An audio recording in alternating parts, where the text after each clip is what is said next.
Hello aspirants, welcome to the 24/7 CLAT channel. और आज एक इम्पॉर्टेंट डे की बात करने वाले हैं। ये है इंडिपेंडेंस डे। तो आज हमारा इंडिपेंडेंस डे है और इसी के साथ मैं आप सभी को विश करता हूँ very very happy independence day. तो इस इंडिपेंडेंस के लिए कई लोगों ने अपनी लाइफ सेक्रीफाइस की है, लेकिन आज बात करने वाले हैं उन इम्पॉर्टेंट पर्सनालिटीज़ की जिनके कारण हमें ये इंडिपेंडेंस मिल पाई। तो बने रहिए वीडियो के एंड तक, जिससे आपको बहुत इन्फॉर्मेशन मिलने वाली है। और चलिए वीडियो को शुरू करते हैं। तो ये रही हमारी आज़ादी की लड़ाई, कई लोग इसमें इन्वॉल्व थे और इसी की खुशी में हम आपके लिए कुछ सरप्राइज लेकर आए हैं। तो आपको मिलने वाला है यहाँ पे स्पेशल ऑफ। तो इंडिपेंडेंस डे का स्पेशल ऑफर आप लोगों के लिए ऑन है। तो फटाफट आप ये कोड लगाकर इस ऑफर को क्लेम कर सकते हैं। तो NAM80 इज़ माई कोड। और अगर आप महापैक लेते हैं तो 2x की वैलिडिटी आपको मिलेगी, यानी कि अगले क्लैट तक आप इसको यूज़ कर सकते हैं। और इसी के साथ आप कोई भी प्रोडक्ट लेंगे तो उस पर आपको 82% का ऑफ मिलेगा। तो चलिए वीडियो की शुरुआत करते हैं। और पहले जो पर्सनालिटी है यहाँ पे, ये है हमारे बाल गंगाधर तिलक।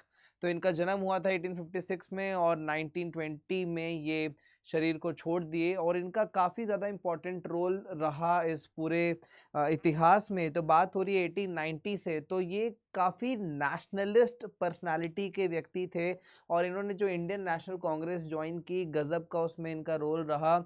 और ये जो 1896 से 1897 का समय था, ये काफ़ी इम्पोर्टेंट था क्योंकि यहाँ पे स्वदेशी और स्वराज मूवमेंट इन्होंने शुरू किया था। और पुणे में प्लेग भी था उस समय पे, लेकिन इन्होंने डटे रहे और अल्टीमेटली सेडिशन के लिए इनको अरेस्ट किया गया था क्योंकि गवर्नमेंट के अगेंस्ट जाकर लड़ाई कर रहे थे। इसी के बाद 1905 में स्वदेशी मूवमेंट में काफ़ी इंपॉर्टेंट रोल प्ले किया जब बंगाल के पार्टीशन की बात यहाँ पर चल रही थी। और 1906 में बहुत ही मेन लीडर बन जाते हैं इंडियन नेशनल कांग्रेस के अंदर। फिर 1908 में इनका अरेस्ट होता है, 6 साल की सज़ा मिलती है, लेकिन इस फ्रीडम स्ट्रगल में ये काफ़ी बड़ा एक अहम भूमिका निभाया इन्होंने। जब जेल गए उसके बावजूद इन्होंने अपना जो मूवमेंट है उसको कंटिन्यू रखा। 1916 में लखनऊ पैक्ट हुआ था, जब हिंदू मुस्लिम की यूनिटी को स्ट्रॉन्ग करने की बात थी, तब इन्होंने उसमें इम्पोर्टेंट रोल प्ले किया था। आइए देखते हैं very famous one and only Mahatma Gandhi, जो कि मेन प्रोमिनेंट लीडर माने जाते हैं हमारी इंडियन इंडिपेंडेंस के। तो जानते हैं इनके कुछ की मूवमेंट जिसमें के थ्रू इन्होंने हेल्प किया है। 1915 को ये लौटे थे साउथ अफ्रीका से। तो साउथ अफ्रीका से रिटर्न हुए और यहाँ पे लोकल इश्यूज पे काम करना शुरू किया। चंपारण सत्याग्रह मूवमेंट जो बहुत सिग्निफिकेंट रहा, 1917 में शुरू किया। और ये वही दौर था जब वर्ल्ड वॉर 1 चल रहा था। 1914 से 1917 वर्ल्ड वॉर 1 चला, लेकिन गांधी जी रुके नहीं। गांधी जी नहीं रुके, गांधी जी अपने मूवमेंट को कंटिन्यू रखे और कई बड़ी बड़ी भूमिकाओं को निभाया। 1980 1918 आप देख रहे हैं, खेड़ा सत्याग्रह शुरू किया था गुजरात में। तो ये नॉन वायलेंस को बड़ा प्रमोट करते थे, चाहते थे कि ज़्यादा वायलेंस ना हो और काम भी हो जाए। तो ये इनकी आइडियोलॉजी थी जो इन्होंने दर्शाया अपने एक्ट के थ्रू। इसके बाद 1919 में रॉलेट सत्याग्रह एक्ट निकाला। रॉलेट एक्ट को जो है क्रिटिसाइज करते हुए उसको बॉयकॉट करना चाहते थे। और फाइनली 1920 से 22 में जो इनका फेमस नॉन कॉपरेशन मूवमेंट था, इसके लिए इन्होंने काफ़ी ज़्यादा लड़ाई लड़ी। जो पूरा एजेंडा था वो था नॉन कॉपरेशन, हम कॉपरेट नहीं करेंगे ब्रिटिशर्स के साथ। और यही एजेंडा था कि इससे हमें आज़ादी मिल सकती। सारे ब्रिटिश गुड्स को बोला बॉयकॉट कर दो। और इसी समय खादी को प्रमोट करना शुरू किया और कई सारी चीज़ें हुई, और जैसे कि चौरी चौरा का फेमस इंसिडेंट भी हुआ था। तो इसके बाद 1930 में सॉल्ट मार्च हुआ, डांडी मार्च जिसको बोला जाता है। 240 माइल की वॉक थी और ये अरेबियन सी है ना, वॉक टू द अरेबियन सी थी। और यहाँ पे था कि सॉल्ट प्रोड्यूस करना है। क्यों सॉल्ट प्रोड्यूस करना है? क्योंकि सिविल डिसोबीडियंस मूवमेंट यहाँ पे लॉन्च कर दिया गया था। 1942 में क्विट इंडिया मूवमेंट शुरुआत किया, जो कि बहुत सिग्निफिकेंट था। ये पीक था जब इंडिपेंडेंस अब हमें मिलने ही वाला था। इन्हीं कुछ चंद 3 साल बाद जो है 1945 में इंडियन इंडिपेंडेंस एक्ट साइन हुआ और 1947 में फाइनली हमें आज़ादी मिल ही गई। तो ये था इनका कुछ इम्पोर्टेंट रोल इसमें। और उसके बाद आते हैं जवाहरलाल नेहरू। इनकी तो बात ही निराली है। 1889 से 1964 तक इनका टेन्योर रहा, इनकी लाइफ पीरियड रही। और ऑल्दो आज ये हमारे भारतीय जनता पार्टी के क्रिटिसिज्म के पात्र बन चुके हैं, लेकिन वो एक दौर था जब भारतीय जो है बहुत प्रेम करते थे जवाहरलाल नेहरू से, क्योंकि काफ़ी कॉन्ट्रीब्यूशंस इनके रहे थे। तो आइए समझते हैं क्या-क्या रोल जवाहरलाल नेहरू जी ने प्ले किया है। तो 1920 की बात है जब ये प्रोमिनेंट लीडर के तौर पे उभरे और आईएनसी में जो इंडियन नेशनल कांग्रेस है उसमें इनकी अहम भूमिका रही। इन्हीं के मेंटोरशिप में नेशनल कांग्रेस आगे बढ़ी। 1929 में आईएनसी के प्रेसिडेंट सेलेक्ट हो गए। लाहौर सेशन की बात है, लाहौर सेशन में इनका सिलेक्शन हुआ और यहाँ पे पूर्ण स्वराज की जो डिमांड है इन्होंने अडॉप्ट की थी कि अब पूर्ण स्वराज के ऊपर काम करना है। 1930-31 की बात है जब सिविल डिसोबीडियंस मूवमेंट जो हमने देखा गांधी जी ने जो लॉन्च किया था उसमें इनकी अहम भूमिका रही, उसमें पार्टिसिपेट किए। कई बार अरेस्ट हुए लेकिन रुके नहीं, थके नहीं। देख सकते हैं कितने स्ट्रैटेजिक दिखते थे। और यहाँ पे फिर एक बार 1936 में ये बन जाते हैं आईएनसी के प्रेसिडेंट। तो एक बार फिर जब प्रेसिडेंट बने, सोशलिज्म पे बात की, इकोनॉमिक रिफॉर्म्स पे बात की कि यार इस पे कुछ काम करना होगा। तो ये एक इंपॉर्टेंट चीज़ था। क्विट इंडिया मूवमेंट में गांधी जी के साथ डटे रहे और वहाँ पे फिर से इनको एक बार अरेस्ट कर लिया गया था। 1947 में जब बहुत सारे नेगोशिएशन हुए, जम्मू एंड कश्मीर की बात हुई, पाकिस्तान की बात हुई, काफ़ी नेगोशिएशन में इन्हीं का हाथ था जिनके लिए आज उनको क्रिटिसाइज भी किया जाता है। लेकिन अब जम्मू एंड कश्मीर हमारे पास वापस आ चुका है। तो पहले प्रधानमंत्री बने इंडिया के, फर्स्ट प्राइम मिनिस्टर। बहुत एक क्रिटिकल मूवमेंट था जिनको संभालना एक बहुत ही अहम चैलेंज था और वो जवाहरलाल नेहरू ने बहुत शानदार तरीके से हैंडल किया।